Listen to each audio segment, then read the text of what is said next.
Howdy there, I'm Undead, and today we're on Phantom Forces. Today I'm just going to basically teach you guys how I use movement in Phantom Forces myself, and hopefully it can help you guys out as well. Also, if you end up liking this video, I'd appreciate it if you consider subscribing. It's free, and you can always unsubscribe later. Enjoy! So for this video, since we're talking about movement, I got one of the heaviest guns in the game, known as the M107, with exactly 10 weapon walk speed. There might be a heavier gun than this, but I'm not sure what one it could be. And you can just feel it right away as we spawn in here. This is how slow I sprint. In comparison, here's how fast I go with the Tanto. It's a lot faster. So now we're going to talk about the basics of movement in Phantom Forces real quick. Of course, you can sprint normally. You can go to prone right away by tapping control. You can crouch by pressing C. You can stand up from crouching by pressing X. And from crouching, you can go to prone by pressing C again. Also, X is considered to be crouching as well for whatever reason. For the first time that you press it, that is. Now, obviously, that's probably the movement that everybody here knows, which I completely understand. If you didn't, then hopefully I helped you understand something a little bit different about that. However,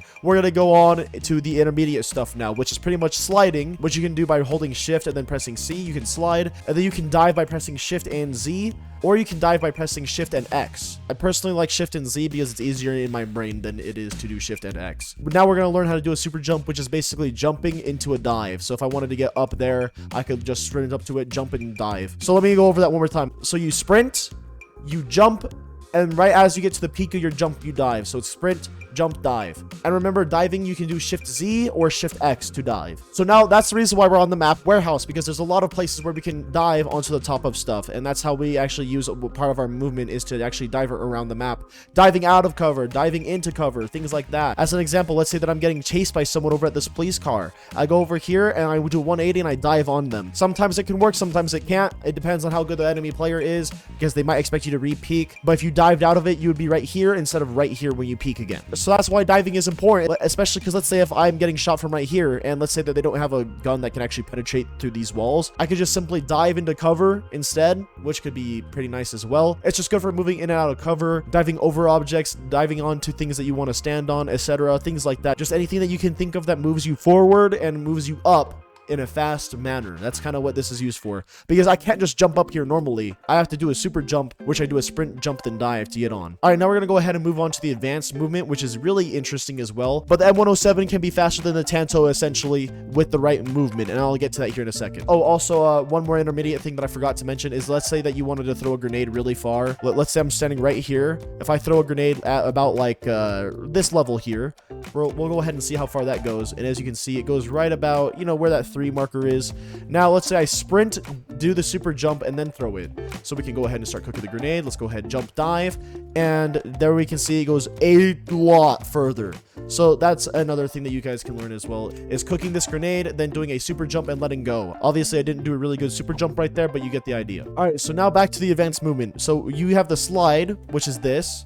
What I want you guys to practice is, I want you to practice just chaining the slide back and forth over and over again like this. This right here is already a good way of getting around the map a little bit faster. It's not ideal, but it helps. So once you get down the rhythm of chaining the slide back and forth like this, if you guys want a better idea of how to actually keep the rhythm going, just say the number 1 in your head over and over again. So like as an example, it would be like this: 1, 1, 1. And then that's how you can get the rhythm in your head. But now we're going to make it a little bit more complicated. You can do a slide and kind of cancel it at the same time. Obviously, when you slide, you go back to sprinting right afterwards. It kind of looks like that, and it's a little bit weird. It's kind of similar to that. How you slide cancel is you basically do the slide without ever crouching. And it looks like this. I'm going to show you guys an example first before I tell you guys how it's done. So here's what it looks like. I just did it. I just did it again. And that's the third and last time. Now, how you can do it is you sprint, you slide, and then you press space right afterwards. So you basically do Shift C and then space. But the space is literally milliseconds after you press C. So you slide and press space. Slide and press space. Slide and press space. The only thing that you have to do is when you do this slide, you have to let go of Shift, and then when you're done with the slide, then you can start sprinting again. So here I am sprinting, I slide, let go, and then I sprint again. Slide, let go, sprint. Slide, let go, sprint. Because what happens when you hold down sprint is that you stop sprinting because the slide cancels it. So it looks like this. It just doesn't work. So once you have that down, when you're able to actually chain this movement over and over again, you can use this in the main game and you'll already be fast. I'll showcase that now with the M107.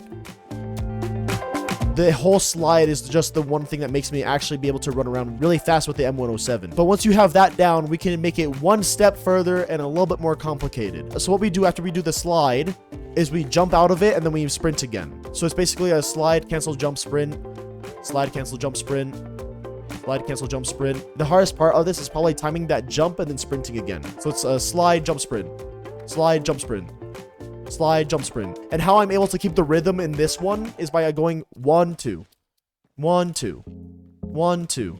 That's the rhythm of M sliding. This is called M sliding. And the reason why this is important is because look at how fast I can go with the M107 and also probably get to the top of this building with a good amount of the movements combined into one. So I can do the M sliding like this, and then when I'm close enough, I can jump up here and I can immediately start sniping whoever I want, get away, slide over here like so, and then get up here with a nice dive, stuff like that. So basically it just makes you really mobile around the map, and you can dive onto things, you can dive off of things, into cover, out of cover, you can M slide around the map to go really fast. With M sliding, you are literally faster than anybody sprinting with the fastest melee out. If I have the brass knuckles, which is 17.5 walk speed, and I am sprinting, I am faster than them with an M107, and I'm M sliding correctly. That is how fast this movement is. So once you get M sliding down where you're able to do this consistently, where you're just slide jumping like this, which is just M sliding as a whole, then what I want you guys to practice next is I want you to practice doing it backwards. So it's basically just holding S key instead of W key.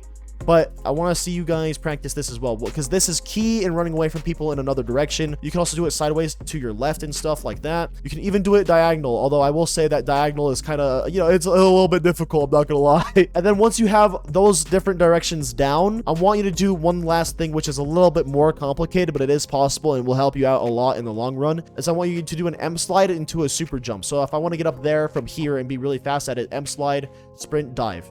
Just like that. So it's just an M slide into a super jump. And once you have all that down, all you have to do then is learn how to use it in the game by practicing it in the maps. Of course, movement is nothing without having game sense. If you don't already know how to get yourself into cover, movement will only help you so much. As an example, if I need to get into cover from here, I can easily just dive behind this police car and get back into cover pretty easily. Stuff like that. You just have to know the map. You have to know your game sense, know when to engage, disengage, etc. And just pick the smart battles, of course. But all of that is pretty much just playing the game and learning the game. Regardless of all this movement you guys learned in this video, it's important to just learn how to play the game as well. Because in my mind, the 3 pillars of being good at any first-person shooter is game sense, movement, and aim. Those are the 3 key things that make a great player versus a new player. And if I'm honest, Warehouse is one of the best maps to practice the movement in. So if you have a private server, go ahead and load up Warehouse, run around the map using M sliding, diving, and super jumping onto objects and stuff like that if you guys want to.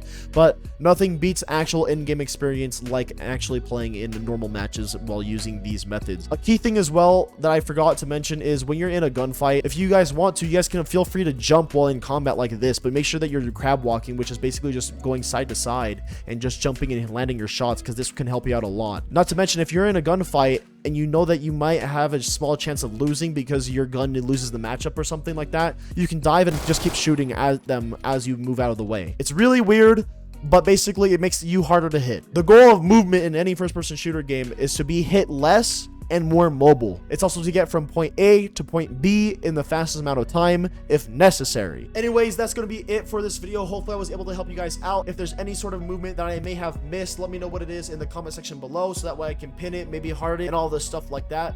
But let me know if this movement guide helps you guys out. I know it's very short, I know it's very simple and straightforward, but it is kind of hard to practice, especially the M sliding part. But once you have it down, you'll have it down for a very long time, more than likely, and then all you have to do is just implement it into the actual main game and just get good with it that way. Even I today sometimes still mess up with M sliding, but I'm a lot better at it now than I ever have been. So with that, I wish you guys luck, and I hope that you guys enjoy whooping people in public lobbies in Phantom Forces.